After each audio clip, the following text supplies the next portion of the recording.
बदलते हुए भारत को देखा है और हमारी पीढ़ी बड़े गर्व के साथ कह सकती है, बड़े गर्व के साथ कह सकती है कि हम उस भारत के नागरिक हैं जिस भारत ने विकसित भारत की परिकल्पना को अपनी आंखों के सामने साकार होते हुए देखा है।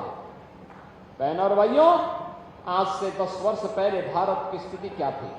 दुनिया में सम्मान नहीं बचा था, सीमाएं सुरक्षित नहीं थी, आतंकवाद और नक्सलवाद सिर चढ़ करके बोलता था, विकास के कार्यों में भ्रष्टाचार था और भ्रष्टाचार इस कदर तक था कि विकास का कोई भी कार्य प्रारंभ नहीं हो पाता था। गरीब कल्याणकारी योजनाओं पर डकैती पड़ती थी, गरीब भूख से मरता था, किसान आत्महत्या करता था, नौजवान पलायन करता था, बेटी और व्यापारी दोनों सुरक्षित नहीं थी। यह कांग्रेस और समाजवादी पार्टी के चेहरे को दिखाता है कि उनके समय में जो अराजकता थी, दंगे होते थे, गुंडागर्दी होती थी, कर्फ्यू लगता था, राम जन्मभूमि पर आतंकी हमला होता है, संकट मोचन मंदिर पर आतंकी हमला होता है, लखनऊ, वाराणसी और अयोध्या की कचहरियों पर हमला होता है, सीआरपीएफ कैंप पर हमला होता है। बहनों और भाइयों, पिछले 10 वर्ष में आपने देखा होगा दुनिया में सम्मान बढ़ा,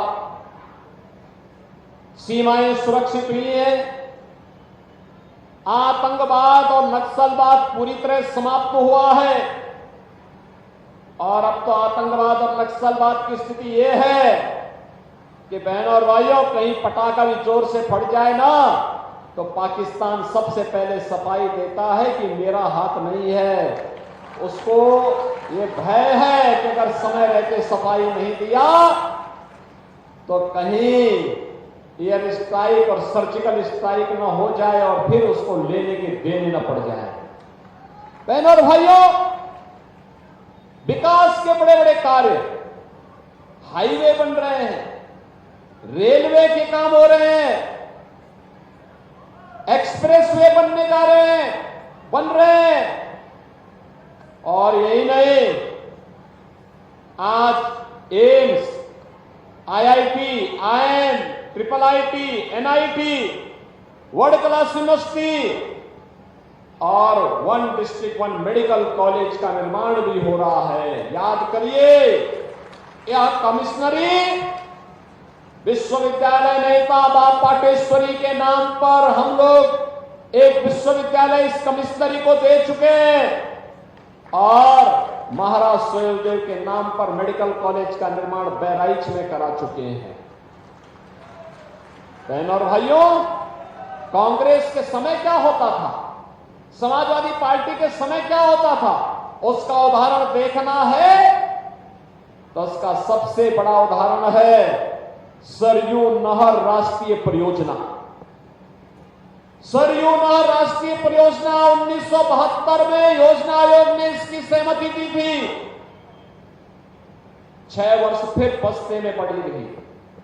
78 में जनता पार्टी की सरकार के समय कार्य प्रारंभ हुआ और बहनों और भाइयों, 41 साल हो गए, 43 साल हो गए, कार्य पूरा नहीं हो पाया। 2017 में जब हमारी सरकार आई, उत्तर प्रदेश सरकार ने प्रधानमंत्री मोदी जी का सहयोग लिया, प्रधानमंत्री कृषि सिंचाई योजना का उपयोग किया और सरयू नहर राष्ट्रीय परियोजना को पूरा किया। आज मैं देखता हूं कि बहराइच, श्रावस्ती, बलरामपुर, गोंडा, सिद्धार्थनगर, महाराजगंज, संत कबीरनगर, बस्ती, गोरखपुर में 14 लाख हेक्टेयर भूमि को सरयू जी का पानी, शुद्ध पानी मिल रहा है, सिंचाई के लिए मिल रहा है, किसान खुशहाल हो रहा है।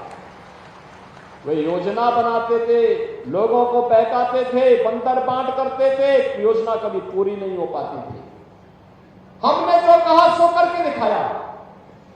उनके समय गरीब भूखों मरता था, 80 करोड़ लोग फ्री में राशन की सुविधा का लाभ प्राप्त कर रहे हैं।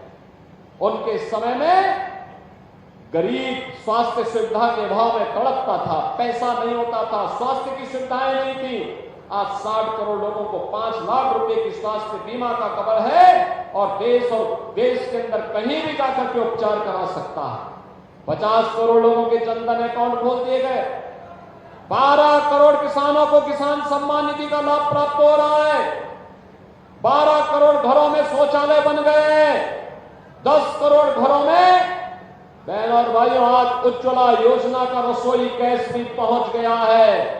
और यही नहीं, आज 4 करोड़ गरीबों के मकान मिल गए हैं। शेष जितने बाकी हैं सबको आश्वस्त कर दीजिए कि मोदी जी को तीसरा कार्यकाल दीजिए, उन सभी गरीबों को एक एक मकान जरूर मिलेगा, जरूर मिलेगा।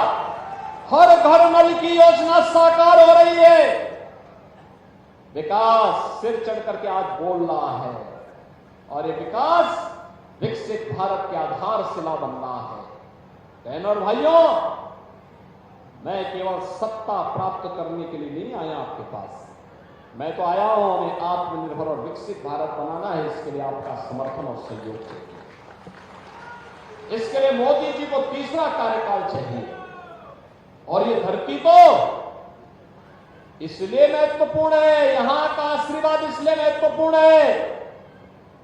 बहनों और भाइयों, ये वही धरती है जिसने भगवान सोमनाथ के गुनाहगार को सालार मसूद को मौत के घाट उतार करके उसकी कब्र इसी बहराइच में गाड़ने का काम किया था। यह महाराज सुहेलदेव की वही भूमि है।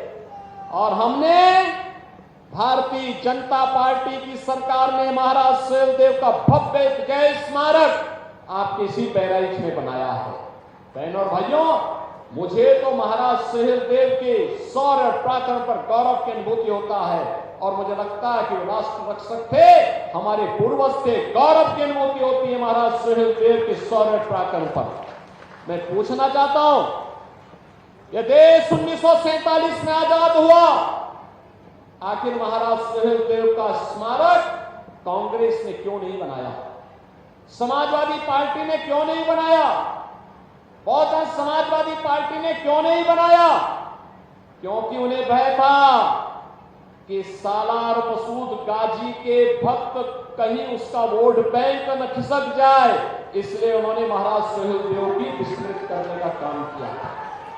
बहनों और भाइयों, ये वही लोग हैं जो महाराज सुहेलदेव का भी अपमान करते हैं, महाराणा प्रताप का भी अपमान करते हैं, बाबा साहब भीमराव अंबेडकर का भी अपमान करते हैं और अयोध्या में राम मंदिर के लिए कहते हैं कि तो बेकार का काम हुआ। वाह, आपकी आस्था को बेकार मानते हैं? अरे बेकार तो इनका ये होंगे जो इस धरती पर बोझे बने हुए हैं और राम के नाम को नकारते हैं। हमारे यहां कौन सा ऐसा सनातन धर्मावलंबी है जो व्यक्ति अपने जन्म से लेकर के और अंतिम यात्रा में राम के नाम को भूलता हो? बेटा जन्म लेता है, परिवार में कोई जन्म लेता, बेटा या बेटी जन्म लेती है, अखंड रामायण का पाठ होता है। कोई शुभ कार्य होता, अखंड रामायण का पाठ होता है। हम सोते हैं, जागते हैं, उठते हैं, बैठते हैं, दुख में सुख में एक नाम लेते हैं, वह नाम है राम का नाम होता है। और अंतिम यात्रा भी निकलती है तो राम नाम सत्य है कह करके अंतिम यात्रा भी निकलती है। जहां राम हमारे श्वास श्वास में रग रग में बसे हुए हो, वहां राम को नकारने का मतलब भारत को नकारने जैसा है। और ये भारत को नकारने वाले लोग भारत के हितैषी नहीं हो सकते, आपके हितैषी नहीं हो सकते, गांव गरीब किसान नौजवान महिलाओं के हितैषी नहीं हो सकते। और यही कारण था इनके समय दंगे होते थे। पिछले 7 वर्षों में तो यूपी में दंगे नहीं हुए, कर्फ्यू नहीं लगा। आज गरीब को उसका हक मिल रहा है। पैसा तब भी था लेकिन तब बंदर बांट होता था, आज बंदर बांट नहीं, आज गरीब को उसका हक मजबूती से दिया जाता है और माफिया पर नकेल कसी जाती है, उसके खिलाफ कार्रवाई होती है। और इसलिए बहनों और भाइयों, आज हम सब आपके पास आए हैं। डॉक्टर आनंद कुमार गौड़ को भारतीय जनता पार्टी ने और सहयोगी दलों ने प्रत्याशी बना करके आपके बीच भेजा है। Doctor Anand Kumar Gaur Bharatiya Janata party, Rajbhar party, Nishad party, अपना दल, इन सभी दलों का प्रत्याशी है आपके बीच में।